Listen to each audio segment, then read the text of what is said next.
Hey, what's going on, everybody? Welcome back to the Mid-Level Media channel, your hub for everything physical media and entertainment. I am Ken. Today, guys, we are here to review a Kino Lorber 4K title that is Vice Squad on 4K. So this one came out recently. I can't remember when it came out. I think it was either May the 13th or May the 20th, but it is available now. It's on Amazon for $24.99. They're price matching Barnes & Noble. I actually bought this in store at my local Barnes & Noble the other day. I did a whole out and about video. So if you watch that, you knew that I got this and I talked about reviewing it. But I just got done watching the movie. I had never seen this movie before. It was a first time watch. So we're going to talk about the movie. We're going to talk about the 4K presentation, special features, and all that good stuff in this review, guys. What I like to do with my reviews is, yes, I like to talk about the visuals and the audio and just, discuss, like, is this release, like, worth picking up? But I really want to dive into, like, some of the past releases. I like to compare to past releases and let you guys know, because there's so much coming out, like, on a week-to-week basis now. Like, you really got to pick your spots and decide, like, what am I going to get? So I want to let you guys know, really, like, the people that have those past releases, or the past release of the Shout Factor release that I think came out back in 2019, is this worth getting over that release? I want to dive into that a little bit. But before we get into it, guys, hit the like button, hit the subscribe button if you haven't already. We talk about movies and Blu-ray releases and 4K releases and all that kind of stuff, physical media here on this channel. If you like that kind of stuff, that kind of content, hit the subscribe button. Leave me a comment down below. What's your thoughts on Vice Squad? Are you a fan of this film? Came out in 1982. It's directed by Gary A. Sherman, and who I think did Dead and Buried also as well, which I have a 4K of from, I believe, Blue Underground. Did that one. And I want to say he did Poltergeist 3. I was browsing his IMDb before I got on here to talk about the film. It also stars Wings Hauser in this film, who I'm not, like, I know Wings Hauser. I know his son, Cole Hauser, who's on Yellowstone, and I think that's his name, Cole Hauser, right? He's on Yellowstone. He was also the villain in Too Fast, Too Furious. He was one of the brothers in The Breakup. Like, I'm familiar with him. But his dad, Wings Hauser, who just recently passed away, did a lot of genre flicks back in the 80s. I know Vinegar Syndrome just did a release with him, The Carpenter, which I do want to get at some point. But he's in this film playing kind of more or less the villain of the story. He's terrorizing the LA streets and these hookers and stuff. So he's definitely the villain of the movie, but he's playing a very menacing, like, psychotic role in this movie. You also got Gary Swanson in the film, who I'm not super familiar with. And you've got an actress by the name of Season Hubley in this movie, who it says, I think, that she was also in the movie Hardcore, which I watched last year, which, speaking of that movie, if you haven't got that from Kino Lorber, like, that's one of the best movies I've ever seen. Like, and that kind of matches the seedy, like, LA setting that this does, that, like, 70s, 80s, like, really dingy, disgusting, dirty, like, Hollywood setting. That whole vibe, like, that's in that movie as well. Only, honestly, I think that movie does it a little bit better than this one. But if you're a fan of this movie, I do highly recommend you go back and check out the film Hardcore, because really, like, the vibe and the atmosphere is very similar. But she was in that movie. Apparently, I don't remember, like, who she was. I just can't make her out of my head. I'm sure she was maybe one of the prostitute characters in that film, and that's how she got the job on this film, because that movie was 1979, this was 1982. And she plays the character of Princess, who is a loving single mom by day and a Hollywood hooker by night. So what a setup for a character right there, guys. What a setup. But basically, you got Wings Hauser. He's going around terrorizing these women, these hookers, these ladies of the night. And he must be stopped. So the lead detective, played by Gary Swanson, basically enlists Princess, or uses her to help them catch him. So that's kind of the setup and the premise of the film. I liked the movie. I did. I thought it had a really good vibe, a good atmosphere. Like, it really captures that, like, early 80s, like, nightlife, LA, just seedy, dingy, disgusting, kind of aesthetic and vibe very well. The movie's got incredible atmosphere. The music's really great. But I wasn't, like, the most engaged with the story. I'll be honest. It's a really, like, good setup. But there was just something about, and I'm not saying he's a bad actor or anything. I think he did a good job. But there's something about Wings Hauser's performance in this film that, I don't know, I just don't find him the most menacing in this movie. I was never really, like, scared of him, and I never really felt the tension with him. Even though he does some pretty violent things in this movie, I don't know, I didn't buy into it, I guess, fully, because there's things that happen in hardcore that, like, really got under my skin. There was really nothing like that in this movie. Maybe I'm just too desensitized, I don't know, but I don't know, I didn't think he was I don't wanna say he wasn't good. I think he was good in the movie. I just didn't find his character to be all that sinister, and I don't think they really focus on it enough. I think there's too much, with the cops and Princess and her character, which, she's good. Everybody in this movie's good. And like I said, the atmosphere is good. I just didn't find the pacing and the story itself to be the most engaging and the most interesting. It definitely picks up like as we go. The whole like I don't want to spoil anything in case you haven't seen it, but like the wedding sequence inside the house, like that was kind of disturbing. That really doesn't even have anything to do with like the plot of the movie. It's just kind of this subplot that they kind of throw in there. But it's a cool movie. It's got a cool vibe. I'm not upset that I now own it in the collection. And if you haven't seen it, I definitely think that it's worth a watch. Let's get into the 4K transfer of this film. And that's where I will probably spark the most controversy. And I haven't really heard anybody talk about the 4K of this. So I don't know if this is like the popular consensus on the 4K, because I haven't really seen anybody or seen like anybody really talk about this or review it or say anything about it at all up until now. Not that I watch reviews or check out reviews or anything like that. I like to form my own opinion, but I just haven't seen any chatter on this at all. But I did not find this 4K restoration to be all that good, if I'm being completely honest. I hate to say this because it's not that I don't like grain. I do like grain. I like to be reminded that I'm watching an actual film, especially in these like 70s, 80s films, which this is an 80s movie, but it's early 80s, so it kind of has that 70s like aesthetic and vibe to it, I think. But especially with these movies, I talked about this before, like 70s movies in 4K and how they have the potential to look the best because you have that like very pure, like filmic quality to it. And when that's upgraded to 4K, I just think the sky's the limit. Like you can just have some of the best 4K restorations.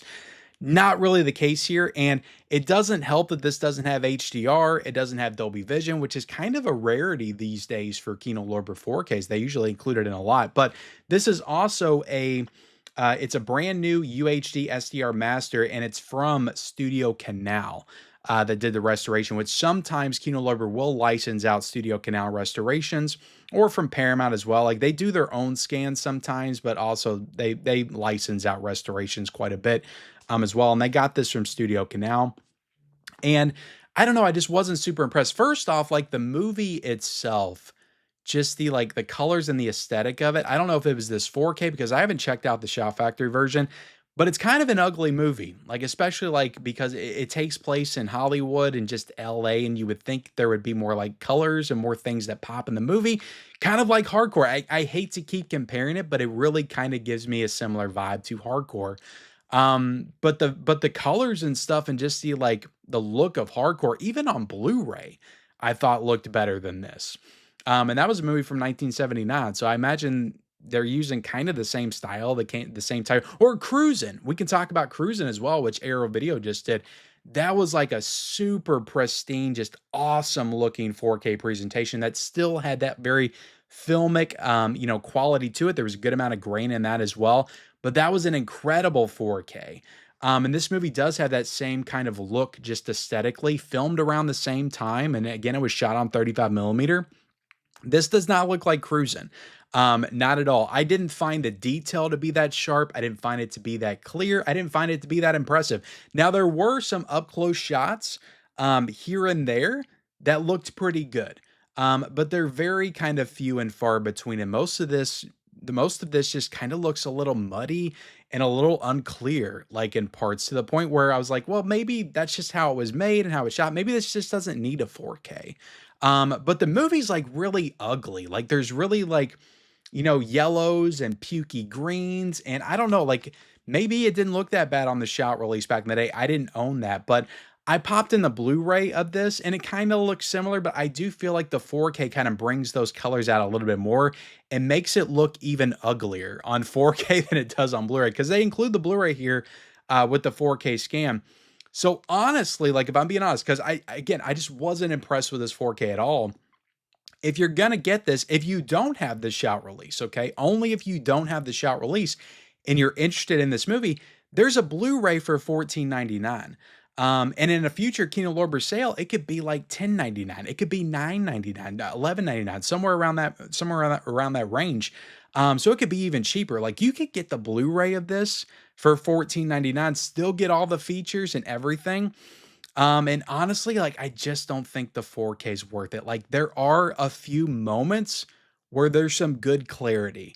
And it does look more like a traditional like 4K restoration you would expect from a film from the early 80s or the 70s. But those are very few and far between. I found this to be just a very lackluster 4K presentation for Vice Squad. So that's kind of my honest take on it, guys. And maybe somebody in the comment section watched and they're like, it's one of the best 4Ks I've ever seen, Ken. What are you talking about? Such an upgrade from my Shout Factory Blu-ray. And that's fine, guys. 4K is subjective. I'm watching this on a 65-inch OLED C2 TV. I'm watching it on filmmaker mode. A lot of movies look great on it, okay? Like I said, Cruising looks spectacular on my TV with my same setup and my same settings. It looks freaking amazing. And this movie does not. And again, I kind of compare the two because they're just very similar types of movies. And also Hardcore, but that's just the Blu-ray. But even the Blu-ray of Hardcore looks incredible. But that's just kind of my honest thoughts, guys. And if you own the past Shout release, I can't imagine that looks much worse than this does. I can't imagine, because they just did it. They did it back in 2019. It was probably a 4K scan as well, because I think Screen Factory was doing those at that time. So if you have that, like you may not need to get any of these releases. And we'll talk about that a little bit more here in a second. But yeah, Vice Squad, I just was not impressed with the picture quality whatsoever. Now, getting into the sound here, guys, there is a little bit of a sound upgrade, so you might want to note that. You have the 5.1, you also got the 2.0 DTS HD Master Audio and the 5.1 DTS HD Master Audio. So on the Shout Factor release, they only had the 2.0.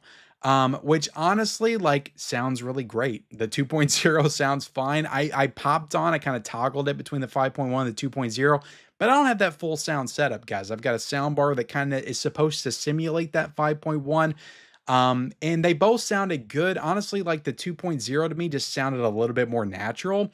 And I liked listening to it on the 2.0 more. So again, like if you have that Shout release, it has the 2.0. That's honestly probably would be my preferred way to watch this movie going forward. And just bringing up the disc size real quick, guys, because I know that's important for some people. We got the 4K on the 100 gigabyte disc. We got a Blu-ray on a 50 gigabyte disc. And I think the special features are on a 25 gigabyte disc, because this is a 3-disc set, which we'll get into. Getting into the packaging here, you have the original poster right there with Wings Hauser's face. You got on the street, the real trick is staying alive. Get that, guys? It's a nice play on words, because you know hookers, they do tricks. You know, that's what it's called. Then you got the cast, then you got the title, you got the font on the side. I mean, I know the Kinos are very simple and basic, but I just love the font work on the side, how it's the same as on the front. And these just look really nice on the shelf together. They just do. And again, I know people, it's not elaborate packaging like some other companies, but I enjoy a good Kino Lorber slip. On the inside, guys, this is the reversible cover art, because this does have reversible cover art right there, which is honestly kind of a little bit of a spoiler for the movie. Just a little bit, not really, but just a little bit. And then on the back, you can see the special features, some images. You got the synopsis, some of the specs, the casting list. If you guys can read that, if I can get my freaking camera to focus, there we go. And all that good stuff. Open it up, and you do have the 4K on these very plain disc of Vice Squad. You have the Blu-ray of Vice Squad, which is also a 4K scan. And then you have the Vice Squad special features right there. And initially, we're going to get into the special features now, guys. Oh, and the reversible cover art is the same. It's the poster.